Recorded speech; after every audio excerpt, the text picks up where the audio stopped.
Olá, amigos da JPTV e do portal JP News. Mais uma vez estamos aqui, né? Lá no fundo, o prédio do frigorífico Renner, e esse é o programa Entrevista na Beira do Rio. Hoje estamos recebendo o Eduardo Vercelesi, mais conhecido como Da Páscoa. Tudo bem, Da Páscoa? Beleza, tudo bem? Boa tarde. Beleza, o Da Páscoa é um cara bastante conhecido aqui no esporte, principalmente no futebol, né? Falou em futebol, falou em Da Páscoa. Ele que é formado em Educação Física, né? Quando é que tu te formaste, Eduardo? Me formei em 2005. 2005? Na Unicinos. Certo. E daí, como é que era assim, na época de acadêmico, aí, qual é a tua projeção? Ser professor de Educação Física, uma escola, botar uma academia, como é que era ainda o Eduardo Vercelesi no tempo de Unicinos aí? Como é que projetava a tua carreira profissional? Quando eu entrei na universidade, sempre pensei em trabalhar com futebol, porque eu ainda estava tentando jogar futebol, né? Sim. Tentando um espaço em algum clube, né? Foi ainda até 2002, 2013 eu ainda estava jogando, né? Aí tu pensava em trabalhar com futebol?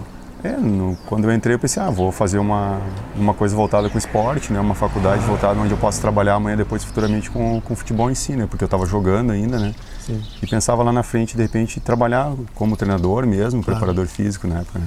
E tu sempre gostou de futebol, né? Como é que foi teu início, escolinha ou peladas aí de bairro, como é que foi? Qual é o bairro que tu cresceu? No bairro São João. Bairro São João. Ele tinha um campinho? Sempre. Tinha vários campinhos, né?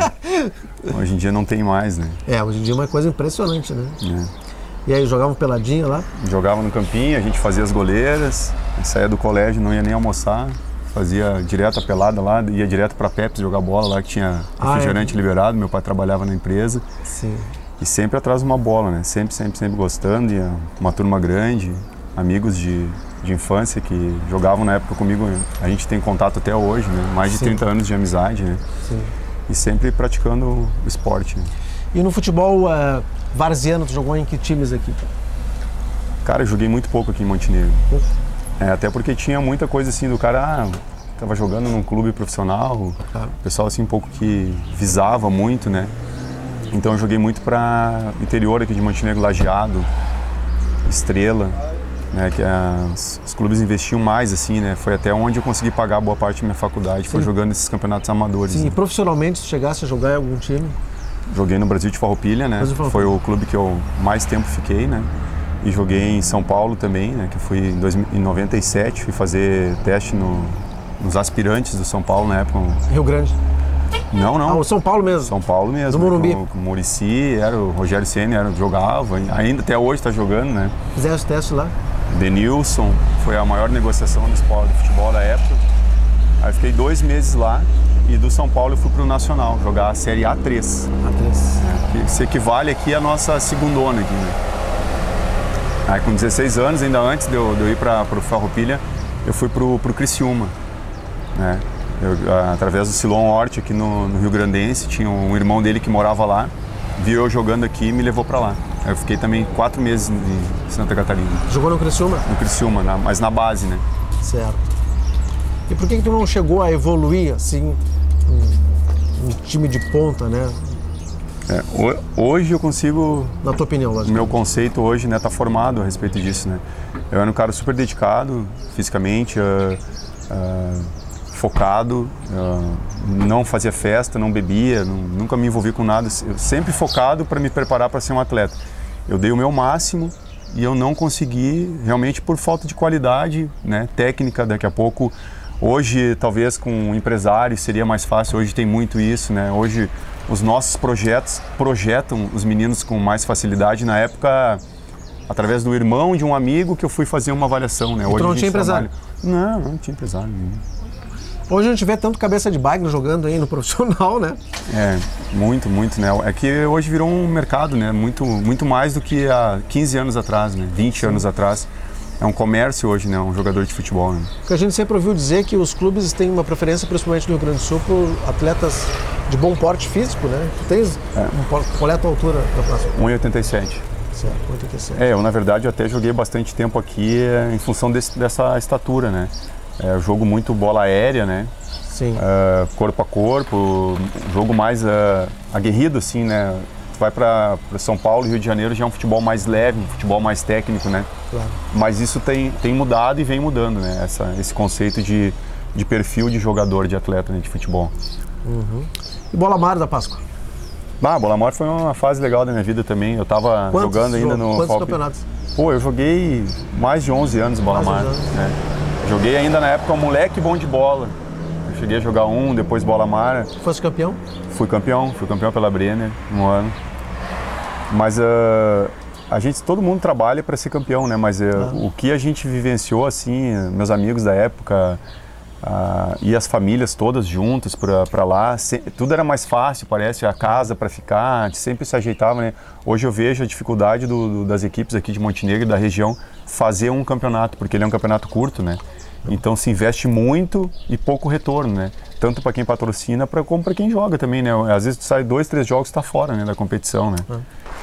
Como é que tu vê essa relação futebol 7 com futebol 11? O nosso amigo Pedro Evaldo Martins, o Pedrinho, sempre dizia, né, que o futebol 7 vai acabar matando o futebol 11. Isso ele dizia há 10 anos, né? E não está muito longe dessa profecia que o Pedrinho fez há 10 anos de acontecer, né? Porque realmente, como mesmo citaste, né, tá difícil de fazer campeonatos no futebol 11, o futebol 7 está cada vez mais forte, né? Por que tu vê isso? Como é que tu vê isso? São vários motivos assim que eu acho que poderia citar, né? Um deles é a evolução da tecnologia hoje. A criança tem um computador, a minha sobrinha com 2 anos mexe no computador. Com 2 anos? Celular, smartphone. Então a criação já é outra, como a gente falou no início da entrevista. Nós montávamos os campinhos, nós tínhamos torneios de campinhos nas vilas, o nome era Vila Tal contra Vila Tal, e nós fazíamos torneios, os padres organizavam, nós fazíamos piquenique na época. E hoje a criança, se pegar um menino capaz que ele vai ali derrubar uma árvore, que nem pode hoje, né? Para montar a sua goleira. Eles mal vão na escolinha onde os pais dão todas as condições, né? Porque tem que estar correndo, está se desgastando. Então é uma época totalmente diferente, né? Onde tem muita oferta, muita coisa para eles fazerem, né? Sky, filme na televisão, tem 199 canais lá para ele ficar olhando. E na nossa época nós não tínhamos muitos recursos, né? O menino era bolita, era na rua com floco, inventando alguma coisa, ou futebol, né? Então eu acho que isso também contribui muito, é uma somatória de coisas, né?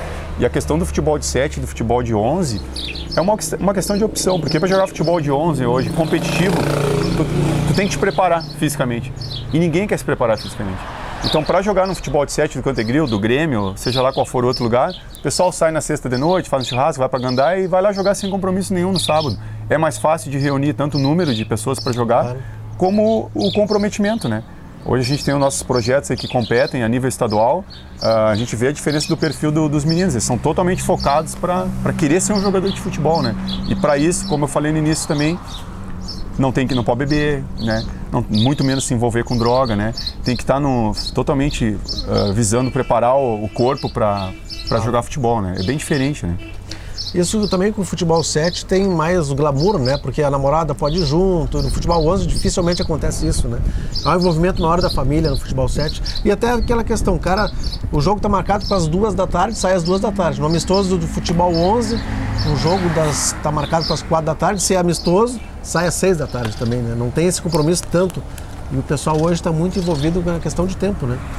Funciona muito isso também, né? E hoje eu acho também que nem o futebol de 7, os clubes organizam os campeonatos, né?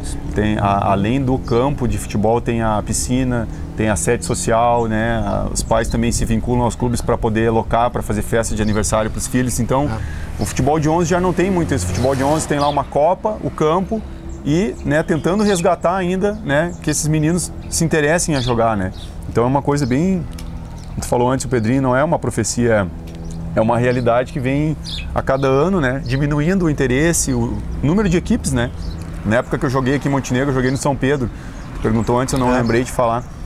São Pedro eu jogava no segundo quadro e no primeiro quadro. Hoje esses guris não aguentam correr nem meio tempo de um segundo quadro, quem dirá os 2 jogos, né? Sim. Então são realidades, na verdade, pelo momento eu acho que pela oferta que oferecem hoje, as opções que as crianças têm, né, de brincar hoje, E na nossa época não tinha, então tu tinha aquilo, as famílias iam para os campos, né, faziam torcidas, se fazia almoço, né, eu me lembro, São Pedro, acabava os jogos, tinha janta para todas os familiares, parece que era tudo mais fácil, sabe, eu não sei, hoje em dia está tão difícil, patrocínio e pessoas interessadas em ajudar mesmo o esporte, né, parece que o pessoal está tão focado no cada um se defender no seu trabalho, na sua área, na sua casa, e está deixando crianças, né, que a gente tem um projeto social também, a dificuldade que é para eles estarem participando de alguma atividade pela questão financeira, e o pessoal deixa de lado, deixa correr, não entende que aquelas crianças ali amanhã depois vão estar na rua, né? Vão estar batendo na tua porta pedindo comida ou pedindo emprego, despreparadas, né? Então, tá bem complicado hoje em dia, né, para se fazer futebol, né? Apesar das escolinhas hoje dar toda a estrutura, né, para as crianças jogarem futebol, né? Tá certo, estamos conversando com o Eduardo Verzelésio da Páscoa aqui no Entrevista na Beira do Rio. No outro bloco nós vamos conversar sobre esses projetos sociais, também sobre a escolinha Vink e Fera, que ele é um dos responsáveis principais aqui em Montenegro. Isso no segundo bloco, no Entrevista na Beira do Rio.